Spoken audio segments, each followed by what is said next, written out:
Okay, pick a country, try it. Pick a country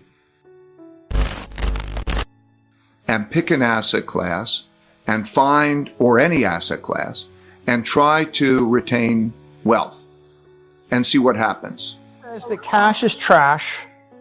He's famous for that statement. And he says that bonds have negative real yields and they don't work anymore and you're crazy to own a US dollar denominated bond.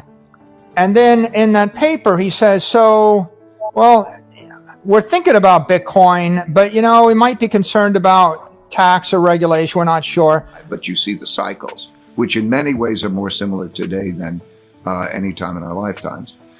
You find that basically almost all wealth was destroyed. I worry that we are in an environment in which there's the classic creation of debt and the creation of money.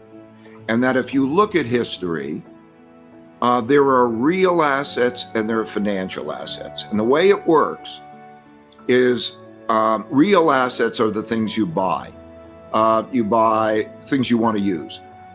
Your car, your house, your video streaming systems, somebody who helps you do something, all those things. Those are things you're using.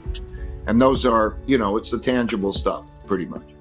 And then there is financial wealth. And people confuse financial wealth. Financial wealth is holding instruments or financial assets for the purpose of one day selling those financial assets to buy the things you want to buy. Michael, I want to get a sense. I mean, you recently were having a bit of a set to, that's going a bit too far probably, with Ray Dalio, of course, the Bridgewater Associates founder. He believes in a new paradigm and believes it's going to be characterized by, and I'm just quoting, by shocking tax hikes and prohibitions against capital movements in assets like Bitcoin and gold. And, you know, you agree with him in the sense that bonds no longer work as a treasury asset, but you say that Bitcoin is the obvious conclusion to all this. Why? Yeah, Ray says that cash is trash. He's famous for that statement. And he says that bonds have negative real yields and they don't work anymore and you're crazy to own a US dollar denominated bond. And then in that paper, he says, so, well, we're thinking about Bitcoin, but, you know, we might be concerned about tax or regulation. We're not sure. But we also think you ought to have a very diversified portfolio of non-dollar denominated, non-debt instruments in emerging Asian countries, including maybe some China debt. That's very complicated. Okay. And so when I look at it, my response is the simple, obvious solution is buy Bitcoin as property. Bitcoin is not going to be a currency. You know, sure, if people want to move billions of dollars of Bitcoin across borders without KYC and AML, that's going to run into red flags. And I don't think that's going to happen. But I think that in all of the world that respects property rights, if you can buy gold, if you can buy stocks, if you can buy real estate, if you can buy silver and commodities, you can buy Bitcoin. And I don't think the world's got any problem, at least not the Western world, has no problem with people buying Bitcoin to hold as property. And it is the solution to the problem. The problem is, if the fiat currency expands at 15% a year, then not only does the dollar lose 15% of its value every year in purchasing power, but also value stocks that are valued based upon dollar cash flows lose their value. And commercial real estate valued upon rents and dollar cash flows lose their value. And of course, bonds valued in dollar coupons lose their value.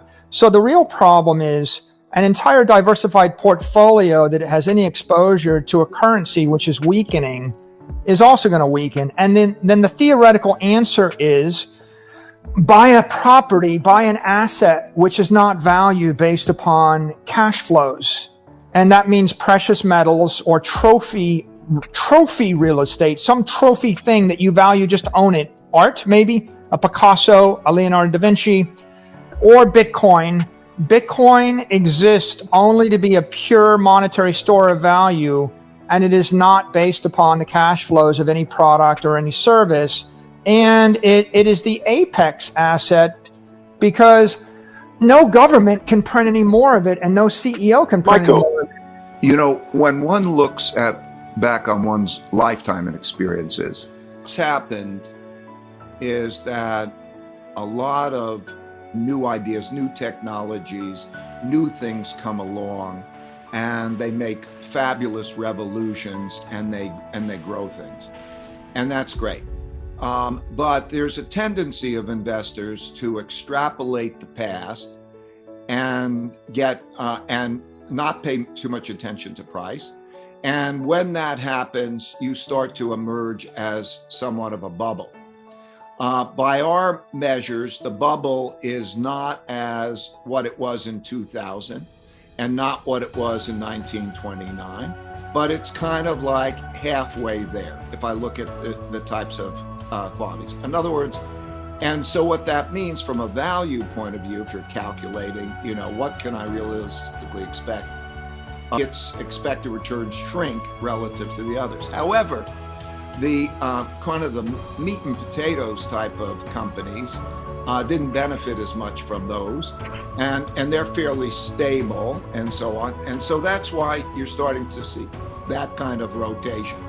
Now that can change, it can come and go in these phases, like when people get stimulus checks and then, you know, they might be hot on, you know, the exciting things and they run up again and so on, but that's going on. And of course, there's Bitcoin and other things that are going on. However, the big thing is plenty of liquidity and ridiculously low interest rates. Now, you ask about the 1.6%. I think we have been in a 40-year bull market in bonds. So now you look at that 1.6%. That's a negative 1% about real. Okay, so you're guaranteed. And you ask yourself, if you're going to hold a bond, any investment, the only purpose of an investment is so you can sell it to buy something you want.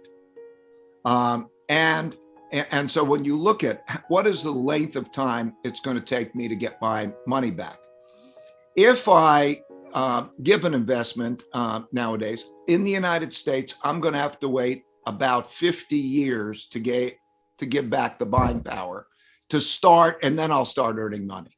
If I'm in other countries, some Europe and Japan, I will have less. And if I measured in all those countries in real terms, I'm going to have less money. So basically what that means if I just bought anything that didn't depreciate in real terms, if it just matched inflation, I'd be better off than to have those things. And so now, I don't think those rates will only stay down there, I think, if the Federal Reserve does what it did like in the 1930s in the war period, which is to put a cap on rates, to make short-term interest rates low in relationship to the cap. Like back in the 30s and the war years, they made 1% was the short-term interest rate and 2.5% was the bond yield. So it was profitable to buy those bonds